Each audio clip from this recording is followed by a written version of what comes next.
สบายดีพ่อแม่พี่น้องหมดทุกคนมาพบกับพิวอีกตามเคยกับ2พิวสาวลาวซึ่งอีพีนี้ก็เป็นอีพีที่3ที่พีคนไทยพาพิวไปเที่ยวคลิปนี้พิวก็ยังอยู่ที่จังหวัดเชียงใหม่คือเก่าซึ่งเฮาสิมุ่งหน้าไปที่ดอยอินทนนท์หรืออุทยานแห่งชาติดอยอินทนนท์ซึ่งในการเดินทางเนาะเฮาก็แวะหลากหลายสถานที่เนาะบ่ว่าจะเป็นน้ำตกตาดวัดศิลาทานกาแฟต้นแรกของพอหมู่บ้านเมกาง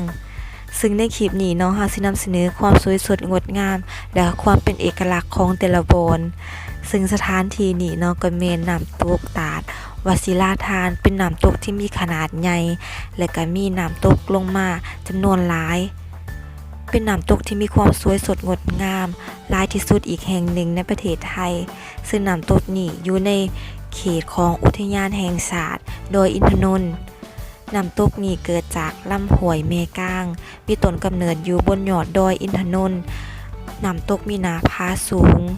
ตัวน้ำตกมี1 สันซึ่งน้ำตกตาดแห่งนี้มีอีกชื่อหนึ่งเอิ่นว่าน้ำตกตาดโขงโยงมีความสูงประมาณ 70-80 เมตร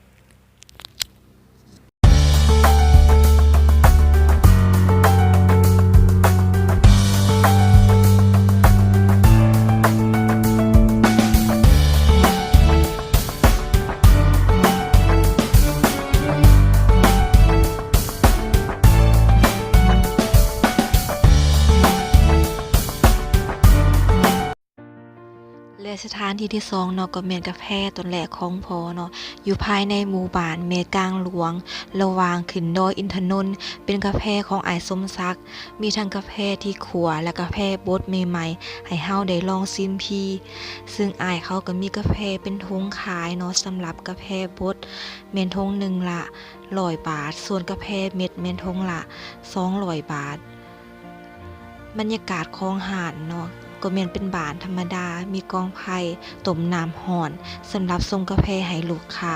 ที่มาแวะเวียนเขามาซื้อกาแฟและพังเรื่องราวความเป็นมาของกาแฟอ้ายสมศักดิ์ที่เคยผลิตกาแฟส่งให้แบรนด์ดังขายดิบขายดี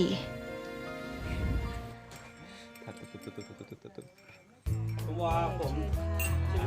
ทำได้ประมาณ การ เดือน เก ก ษ ว่า ตรเชียงใหม่เกษตรอินทนนท์สำนักส่งเสริมและพัฒนาเกษตร ผมพามาย้ายมาหลายที่ นะครับโชคดี แต่ว่านี่ร้านกาแฟเปิดขายเข้าโรงงาน แต่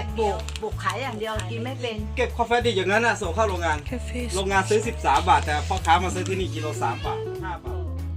สถานที่ที่3เนาะก็แม่นบ้านแม่ก้างหลวงเนาะที่นี่ประกอบด้วยซุ้มซนย่อยเนาะ4แห่ง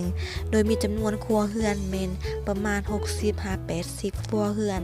และเมื่อมาเยือนบ้านแม่ก้างหลวงแล้วเนาะต้องมาเบิ่งทิวทัศน์ธรรมชาติของทุ่งนาคันไดโดยเฉพาะในช่วงฤดูฝนเนาะประมาณเดือนกันยาถึงเดือนตุลา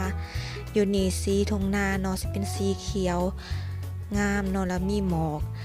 ซึ่งที่นี่เนาะก็จะมีที่พักอำนวยความสะดวกให้เฮาเนาะเริ่มตั้งแต่ราคา500 บาทถึง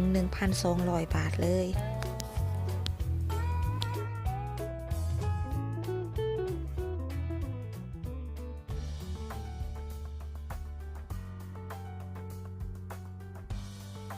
และสุดท้ายนี้เนาะพิวก็ฝากให้ทุกคนเนาะกดไลค์กด Subscribe และก็เป็นกำลังใจให้พิวกันเด้อแล้วพบกันใหม่เนาะใน EP 4เนาะกับดอยอินทนนท์บ๊ายบาย